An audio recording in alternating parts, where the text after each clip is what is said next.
तो ये वो बुनियाद बनी, बाहमी इर्तिबात का सबब और जरिया बना। बाकी इंसानों को तोड़ने के जराए हैं बाकी मोहब्बतें और बाकी हुस्न, लेकिन हुस्न मोहम्मद इंसानों को जोड़ने का सबब है। इकबाल बोला, दिल ब महबूबे हिजाजी बस्ताएं, दिल ब महबूबे हिजाजी बस्ताएं, जी जिहत व यक दिगर पैवस्ताएं, जो गुले सद बर्ग मारा ऊ यकेस, ऊ के जाने ई नजामो ऊ यकेस, मस्त चश्मे साकिए बतहास्ते, दर जहां मिसले मौ मी नास्ते, हजारों कौमें वजूद में आई, दहर में खुशको तर के रिश्ते से, हमने बुनियादे दोस्ती रखी याद खैरुल बशर के रिश्ते से। तो ये मोहब्बत इंसानों को तोड़ती है, तकसीम नहीं करती, बल्कि ये उम्मत वाहदा बताती है। इसलिए मैं आपसे कहूँगा, अगर हुजूर से इश्क का दावा है, हुजूर से मोहब्बत का दावा है, तो टुकड़ियों में, टोलियों में, फिरकाबंदियों में तकसीम ना हो जाइएगा, बल्कि उम्मत वाहदा के तसव्वुर को उजागर कीजिए।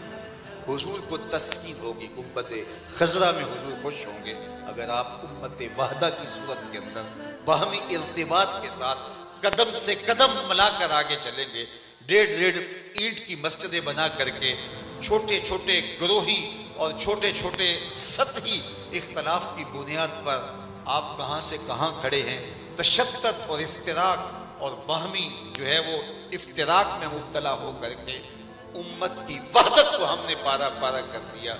क्या हुजूर अलैहिस्सलाम के कल्बे अतहर पे बीतती होगी कि ये मेरा ही नाम लेने वाले और मेरे ही नाम के नारे लगाने वाले और मेरा ही जिक्र करने वाले बाहमी तशद्दुद और इफ्तिराक के अंदर मुब्तला क्यों हैं। एक दूसरे के लिए नफरतों को सीनों में पनपने से रोकिए और सीनों को कुशादा कीजिए। जब हम हुजूर के मानने वाले हैं, किसको पत्थर मारे नासिर कौन पराया है, दिल के शीश महल में एक एक चेहरा अपना लगता है। कलेजा जख्मी होता है जब हम अपने लोगों को देख रहे हैं कि एक दूसरे को गालियां दे रहे हैं और एक दूसरे के ऊपर तानो तशनी के तीर बरसा रहे होते हैं। तो क्या हमारे दीन का हमसे ये तकाजा है, क्या इश्क रसूल का हमसे ये तकाजा है कि हम नाम हुजूर का लें और एक दूसरे की पगड़ियां उछालें और जुब्बे फाड़ें एक दूसरे के और तानो तशनी के तीर बरसाएं। हम बाहमी इर्तिबात के साथ आगे बढ़ें और हमारा मकसद ज़िंदगी हुजूर के लाए हुए निज़ाम हयात को इस दुनिया के ऊपर गालिब करना है और हुजूर के प्यार की खुशबू को फैलाना है। तो जब उनसे मोहब्बत करते हैं तो मोहब्बत तोड़ती नहीं है। ये हुजूर की मोहब्बत है जो इंसानों को जोड़ती है, उम्मत वाहदा बताती है। बिलाल हबशे से आए थे, सुहैब रूम से आए थे, सलमान फारसी फारस से आए थे, हजरत अबू बकर उमर मक्के के रहने वाले थे, हजरत साद मदीने के रहने वाले थे, लेकिन सबको जोड़ करके उम्मत वाहदा बना दिया। और ये थी मेरे हुजूर की मोहब्बत की तासीर, जिसने बिखरे हुए इंसानों को मुश्तरक जमा कर दिया। अच्छा, एक और बात सुनाऊं कि जो मोहब्बतें हैं, जो दुनिया की मोहब्बत और दुनिया का प्यार और दुनिया का इश्क है, वो इंसानों के अंदर नफरत के शरारे होता है और हुजूर की मोहब्बत इंसानों के बाहमी इर्तिबात का सबब और ज़रिया बनती है। तो मैं और आप हुजूर से जब मोहब्बत करते हैं तो फिर आइए हम उनकी मोहब्बत और उनके प्यार में बाहमी रब्त में आए। मैं आपसे ये भी कहना चाहूँगा कि मोहब्बत मुतकाज़ी है महबूब की अता की। जब आप किसी से इश्क करते हैं तो यार जिसके आप आशिक होते हैं तो वो आपको हुक्म दे और उसको आप पूरा ना करें तो ये कैसा इश्क है। मुहिब तो महबूब के इशारे को भी काफी समझता है, वो तो अपने महबूब की मंशा को समझता है कि मेरे महबूब की मंशा कैसी थी। और आइए सहाबा की जिंदगियां देख लिए, उनका हुजूर के साथ जो दावाए मोहब्बत था। अगर आप एक तरफ आप अदब का आलम देखते हैं कि हुजूर के वुजू का पानी जमीन पे नहीं गिरने देते और उसको अपने हाथों पे लेके अपने चेहरों पे मल लेते हैं, और जिसको वो पानी मुयस्सर उन गीले हाथों से हाथ रगड़ के वो अपने चेहरों पे मल लेता है। तो दूसरी तरफ ये मंजर भी हम देखते हैं सहाबा की मोहब्बत का कि आका करीम की अताअत उनके रगो रेशा के अंदर महवे नफूस है। खुतबा देते हुए इरशाद करते हैं बैठ जाओ और एक सहाबी गली में आ रहा है, अपने कबीले की के बाजार से गुजर रहा है, उस तक आवाज पहुंचती है तो वहीं बैठ गया। तो किसी ने कहा तुम बैठ गए हो, कहा महबूब ने कहा था वहीं बैठ गया। अल्लाह अकबर। मदीने की एक गली से हुजूर का गुजर होता है, एक गुंबद नमा मकान बन रहा था जिसको हुजूर पसंद नहीं करते थे। रोक के पूछा किसका है, कहा फला अंसारी सहाबी का। तो हुजूर गुजर गए, कुछ नहीं कहा, हुजूर ने कुछ फरमाया नहीं, बस देखा और गुजर गए। किसी ने उस अंसारी सहाबी से कहा कि हुजूर गुजरे थे, तेरा मकान देखा था, चेहरे पे कोई पसंदीदगी के आसार दिखाई नहीं दिए, हुजूर शायद पसंद नहीं किया। उसने कहा अच्छा कहा। उसने कुदाल लिया और अपने मकान को जमीन के बराबर कर दिया। 2-4 दिन के बाद दोबारा हुजूर का गुजर हुआ तो देखा कि वहां मलबे का ढेर पड़ा हुआ है। उसे बुलाया, कहा मैं गुजरा था, तेरा मकान देखा था, किधर गया? अर्ज की गिरा दिया है। फरमाया क्यों? कहा सुना था आपको पसंद नहीं, सुना था आपको पसंद नहीं। मैं और आप अपने सर से लेकर पांव तक देखें, हमारा क्या क्या हुजूर को पसंद है। हमारी वज़ाकता, हमारा तर्ज जिंदगी, हमारा अंदाज मुआशरत, हमारा अंदाज तकल्लुम, हमारा क्या क्या हुजूर को पसंद है।